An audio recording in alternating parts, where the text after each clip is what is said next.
Welcome back. It is Thursday morning. It is opening day, my favorite day of the year. And the Giants have finally released their opening day 26-man roster. I meant to do this video yesterday.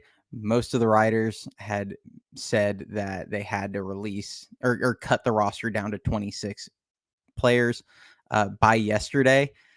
It didn't actually get released until today. So I apologize. Unfortunately, that's why it didn't get done yesterday. But they have finally released it. I'm going to start off by just reading off the list of players that made the opening day roster, and then we'll kind of go into my thoughts on the roster itself going in and what some of it means, because there's likely going to be a lot of moves here in the early weeks of the season. But they did opt to go with 12 pitchers and 14 position players. The pitchers on the roster: Logan Webb, Blake Snell, Kyle Harrison, Jordan Hicks, and Keaton Wynn are likely the 5 starters. In the bullpen, you have Camilo Duvall, Tyler and Taylor Rogers, Ryan Walker, Luke Jackson. Eric Miller was that second left-handed pitching bullpen option, and Landon Roop made the team. The catchers, they are keeping 3. They have Patrick Bailey, Tom Murphy, and Joey Bart. Infield, they have Lamont Wade Jr., Wilmer Flores, Tyro Estrada, Matt Chapman, Nick Ahmed won the shortstop job, which meant Tyler Fitzgerald is the utility guy, as we kind of expected. Outfield, Jung-Hoo Lee, Mike Yastrzemski, and Austin Slater, Michael Conforto, and Jorge Soler, who's really a DH. But those are your 26. Some initial reactions. The keeping 12 players, I get what they're trying to do. By doing that, it allowed them to keep Joey Bart for right now, which is insurance in case one of these guys gets hurt in the first few games. Similar to how Roberto Perez tore up his shoulder in the second game of the season last year and then missed the rest of the year. And it sounds like they're trying to slip through waivers in a week or in 5 days or whatever. Whenever they need to pull up a pitcher, they're going to try and slip him through waivers there. Then when rosters are more set around the league and there's a better chance. Now, I get the Giants are going to do what they got to do. And, obviously, most of you that listen, that my preference would have been Bart to be the backup catcher from day one. I like him in his glove a lot more in a backup catcher, but we're not going down that train. I just hate this for Joey Bart, honestly, more than anything. It's pretty clear the Giants don't want him around, unless disaster strikes in a week. But it's pretty clear they don't want him around. And by doing this, it kind of screws him over, where he's less likely to get a chance on a major league roster this season. He's going to likely have to go to AAA somewhere. Whereas there might have been a team like Tampa Bay who traded for a catcher yesterday that might have been interested in acquiring him off waivers, or there's rumors that the A's might want to grab him. So it hurts his chances at that.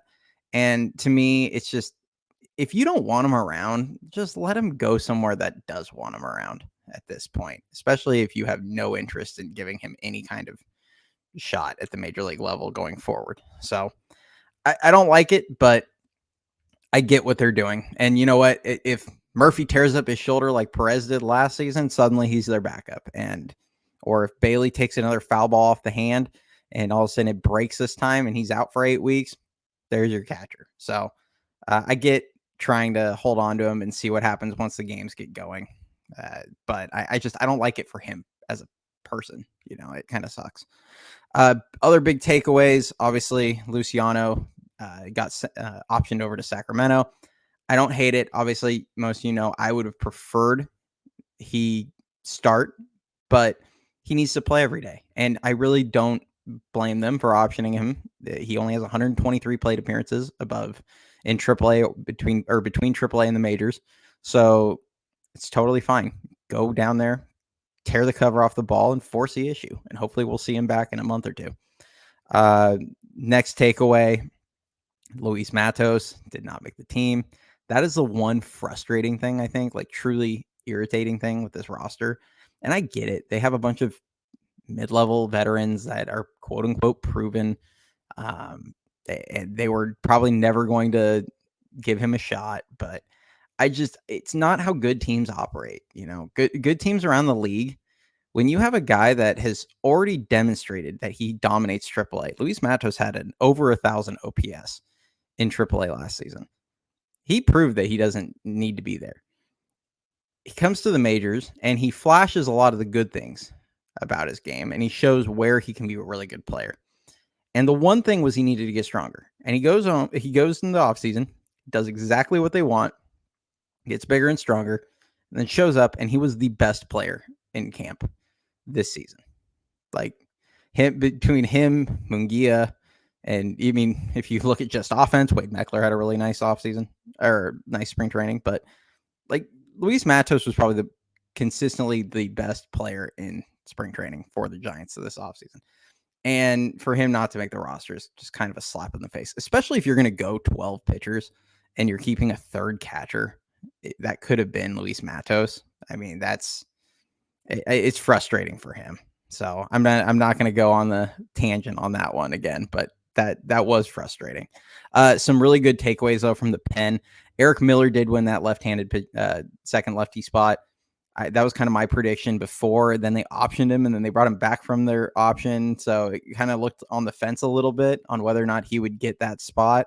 I thought Juan Sanchez was going to end up winning it based on kind of how they were, they optioned Miller, and he had a really good spring. Sanchez did. So I thought he would get it, but I do really like Eric Miller. I thought he's a power lefty arm. His stuff is really good. If he just throws strikes, he's going to be a really good player in the pen and has late inning potential, but he's got to find the zone. And then Landon Roop jumping all the way from AA to the majors. And you can see why. I mean, I think this guy is going to be really good, especially in a few years. I've compared him to Ryan Vogelsong, and he has better stuff. Like I'm not, he throws it harder. He's got that big curveball. But when I say that, you watch him pitch, he doesn't walk a lot of guys. He pounds the knees, and he just trusts the defense behind him. And he looks a lot like Vogelsong to me, just the style in which he pitches. And I've said I think he's going to be like their number 3 starter as soon as like in a year or two. He's going to be really good. So I love that he made the team. They are going to have to make 2 40-man moves because Miller's already on the 40-man roster, but Roop and Ahmed were not on the 40-man roster, so they are going to have to make 2 moves. And then the other thing to keep in mind is Yastrzemski's wife is going to be induced tomorrow, so you're likely going to have him go on paternity leave. I don't know how long those leaves are. I think they're usually like 3 days. So Matos is probably in San Diego with the team right now. There's a good chance that Luis Matos is going to there's a good chance that he'll get called up, I'm sure, Friday and play the weekend if there's games. There is rain, unfortunately, in the forecast in San Diego, so it seems pretty likely that at least one, if not both of those games get rained out, and we will see what happens there. I don't know if baseball would even consider doing a doubleheader tomorrow to try and get ahead of it. Seems like they're always more reactionary to things like that than they are being proactive to, try and make sure they don't have to make up games, because unfortunately there's a ton of rain in the forecast Sunday as well. So it's not as simple as just have a doubleheader on Sunday and then they go to LA. So we'll see what happens. It's unfortunate, but this was just kind of my initial reactions to the roster. We're going to see what happens this first week. As I said, I expect a ton of movement because I don't think Joey Bart's going to be here long term unless there's an injury. And I do think they're going to add a pitcher. And then with the Yaz thing, we'll kind of see what happens. But as always, if you guys like the material, like the video, subscribe to the channel. I really appreciate it. I had set the goal to have 300 subscribers by opening day. You guys got me up to like 350 and change. So really appreciate it. It's been a ton of support. We're still working on the backdrop and things like that and ways to try and improve this. If you guys have anything that you want to see like during the season, if you guys are interested in like live shows and things like that, let me know. I do plan on doing that probably once I'm closer to like 500 subscribers and it's a little more worth it because there'll be more interaction and things like that. I do want to try and get people, if people are interested in trying to be on the show and we can do kind of a different type of forum, definitely let me know. But as always, go Giants. Hopefully we can take one today. And I appreciate it. And we'll see y'all tomorrow.